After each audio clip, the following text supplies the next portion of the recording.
Hi hello welcome to టీవీ24. మొత్తానికి Janasena party MLA railway Koduru MLA Arava Sridhar పై వేటు పడింది. జనసేన పార్టీ చాలా కీలకమైనటువంటి నిర్ణయం తీసుకుంది. జనసేన పార్టీ ఇంకా కొంచెం లేటుగానే చేసింది, కానీ గతంలో తీసుకున్నటువంటి ఫాస్ట్నెస్ ఈసారి చూపించలేదని అనిపించింది. ఎందుకంటే నిన్నంతా కూడా హడలెత్తిచ్చేసింది. సోషల్ మీడియా అంతా కూడా రచ్చరచ్చ అయిపోయింది. జనసేన పార్టీ ఎమ్మెల్యే ఇలా చేశాడా, ఎందుకు చేశాడు, అదేంటి ఇదేంటి. ఎందుకంటే మిగతా పార్టీలకి జనసేన పార్టీకి చాలా వ్యత్యాసం ఉంటుంది. అలాంటి నాయకుల్ని పవన్ కళ్యాణ్ గారు తయారు చేస్తూ తీసుకువెళ్తున్నటువంటి పరిస్థితి ఉంది. అలాంటి పరిస్థితుల్లో వాళ్ళ ఏవైతే ఉంటాయో బలహీనతలు అవన్నీ అదిపి పట్టుకోకుండా ఇలాంటి పనులు చేస్తే చాలా ఇబ్బందికర పరిస్థితులే వస్తాయి. సో పవన్ కళ్యాణ్ గారు రెక్కల కష్టంతో, ఒక మంచి ఉద్దేశంతో, ఒక మంచి రాజకీయ వ్యవస్థను తయారు చేసుకుంటూ ముందుకు వెళ్తున్నటువంటి ఈ టైంలో ఇలాంటివి రావటం అనేది నిజంగా ఒక హెచ్చరిక అనే జనసేన పార్టీ కూడా తీసుకోవాల్సినటువంటి పరిస్థితి. అంతేకాదు, ముఖ్యంగా జనసేన పార్టీ నుంచి ఒక లెటర్ హెడ్ అయితే రిలీజ్ చేశారు. ముఖ్యంగా రైల్వే కోడూరు ఎమ్మెల్యేపై వచ్చినటువంటి ఆరోపణలకు విచారణకు ఒక కమిటీ వేశారు. ఈ కమిటీలో ట్రబుల్ షూటర్గా మనందరికీ తెలుసు, జనసేన పార్టీ అంటే ఒక బలమైనటువంటి సిద్ధాంతాలతో, అలాంటి బలమైనటువంటి నాయకులతో నేను చెప్పాను. ఒక జనసేన ఎమ్మెల్యే ఇప్పుడు అరవ శ్రీధర్ ఏదో తప్పు చేశారని చెప్పి జనసేన పార్టీలో ఉన్న వాళ్ళందరూ మనం అనుకోవసరం. చాలా బలమైనటువంటి సాక్రిఫైజులు చేసి ఉన్న గొప్ప గొప్ప ఉద్యోగాలను కూడా వదులుకొని వచ్చినటువంటి తమ్మిరెడ్డి శివశంకర్ గారు లాంటి వ్యక్తిని ఆయన ఉన్నది ఉన్నట్టుగా, జనసేన ఎమ్మెల్యే కాదు, పవన్ కళ్యాణ్ గారు తప్పు చేసినా సరే, ఇదిగో పవన్ కళ్యాణ్ గారు మీరు తప్పు చేశారు అని ప్రశ్నించగలిగేటువంటి ఒక వ్యక్తి తమ్మిరెడ్డి శివశంకర్ గారు. గతంలో కొవ్వూరు ఎమ్మెల్యేకి సంబంధించినటువంటి ఇష్యూ వచ్చినప్పుడు కూడా ఆయనే ట్రబుల్ షూటర్గా దించి ఆ ఇష్యూని సాల్వ్ చేసినటువంటి పరిస్థితి. అలాగే తర్వాత ఇంకొన్ని నెల్లూరుకి సంబంధించిన ఇష్యూలో కూడా ఆయన్నే ముందు పెట్టి నిజాలను బయటకు చెప్పేటువంటి ప్రయత్నం చేసినటువంటి పరిస్థితి. అలాగే ఆయన్ని కూడా దీంట్లో పెట్టారు. ఆయనతో పాటు తంబలపల్లి రమాదేవి గారు, టీసీ వరుణ్ ఈ కమిటీలో ఉన్నారు. 7 రోజుల్లోగా అరవ శ్రీధర్ ఆ కమిటీ ముందు హాజరయ్యి ఒక వివరణ ఇవ్వాల్సినటువంటి పరిస్థితి వచ్చింది. అలాగే పార్టీకి సంబంధించినటువంటి ఏ కార్యక్రమాలకైనా సరే అరవ శ్రీధర్ దూరంగా ఉండాలి. దీనికి సంబంధించినటువంటి పూర్తి స్థాయి నివేదిక పవన్ కళ్యాణ్ గారు వచ్చే వరకు, పార్టీ ఒక నిర్ణయం తీసుకునే వరకు కూడా డెఫినెట్గా ఆయన పార్టీని వీడి చెప్పాలంటే సస్పెండ్ చేసి పక్కన పెట్టేశారండి. అంతే. అప్పటి వరకు ఆయన బయటికి రావాల్సిన అవసరం లేదు. ఆయన పార్టీ కార్యక్రమాలకు దూరంగా ఉండాల్సిందే.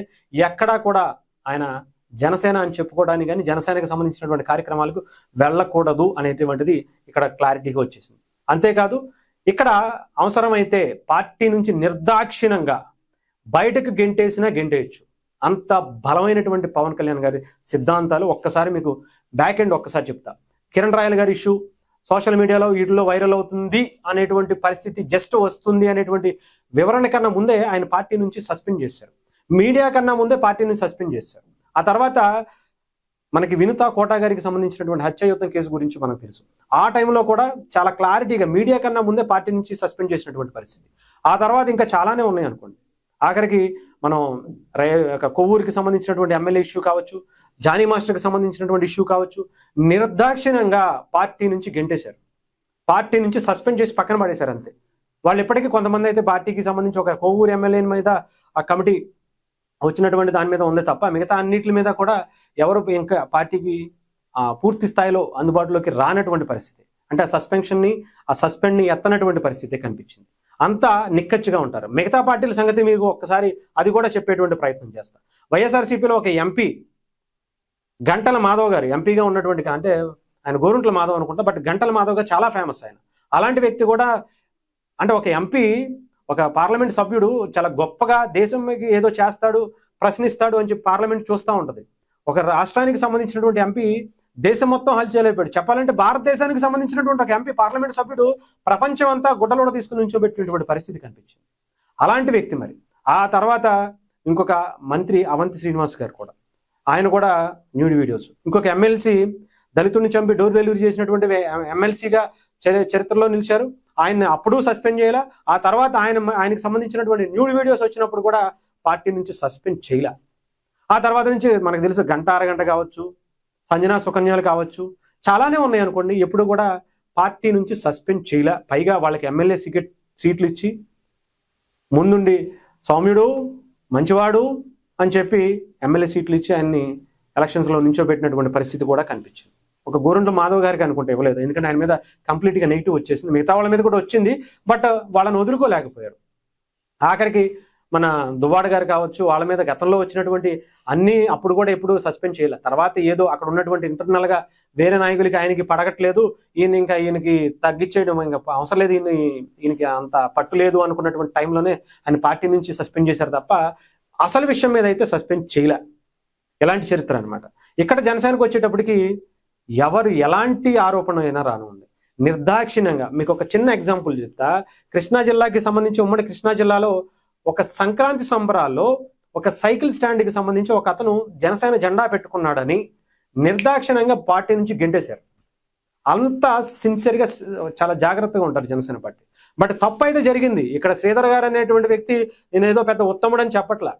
ఆయన జనసేన పార్టీ ఎమ్మెల్యే.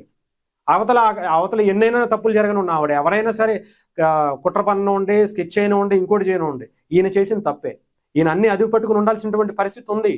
బలహీనతలన్నీ కూడా మనిషి జేబులో పెట్టుకోవాలి అంతే తప్ప ఇష్టం వచ్చినట్టు నేను చేస్తాను అంటే కుదరదు. నువ్వు లొంగిపోయి నువ్వు ఇదైపోయి నువ్వు ఆ హనీ ట్రాప్లో నువ్వు ఇరుక్కుపోయాను అనుకుంటే నీ బలహీనత అది, నీ చేతగానే తనం అది. అంతే తప్ప అవతల వ్యక్తుల్ని మనం అనడానికన్నా ముందు మనం ఏంటో చూసుకోవాలి. మన బంగారం ఎంత బాగుందో మనం చూసుకోవాలి. ఇక్కడ పవన్ కళ్యాణ్ గారు చాలా ఫాస్ట్గా డెసిషన్ తీసుకున్నారని చెప్పాలి. నిన్న ఆరోపణ వచ్చింది, ఈరోజు సస్పెండ్ చేశారు. ఈవెన్ టీడీపీలో కూడా ఒక ఎమ్మెల్యేకి సంబంధించినటువంటి ఆరోపణ రాగానే, ఒక వీడియోలు బయటికి రాగానే నిర్దాక్షిణ్యంగా తీసి అవతల పడేశారు. వాళ్ళు పార్టీకి సంబంధించి సస్పెండ్ చేశారు అంతే.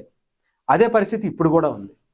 జనసేన పార్టీ చాలా కీలకమైనటువంటి నిర్ణయం తీసుకుంది. దీని మీద నిజాలు ఇప్పుడు ఆమె పోలీస్ కంప్లైంట్ కూడా ఇస్తానంటుంది, డీజీపీకి ఇస్తానంటుంది, హెచ్ఆర్సీలో కూడా ఇస్తానంటుంది, చాలా వరకు వెళ్తుంది. బట్ జనసేన నుంచి కూడా ఒక పూర్తి స్థాయి నివేదిక, బాధితురాలికి ఎవరు బాధితులో ఎవరు బాధితుడో అనేది చాలా క్లారిటీగా తేలాల్సినటువంటి పరిస్థితి ఉంది. అది చట్టసభల్లో కావచ్చు, కోర్టుల్లో కావచ్చు, అలాగే జనసేన పార్టీలో కావచ్చు. ఈ నిజాలు బయటకు రావాల్సినటువంటి పరిస్థితి అయితే ఉంది.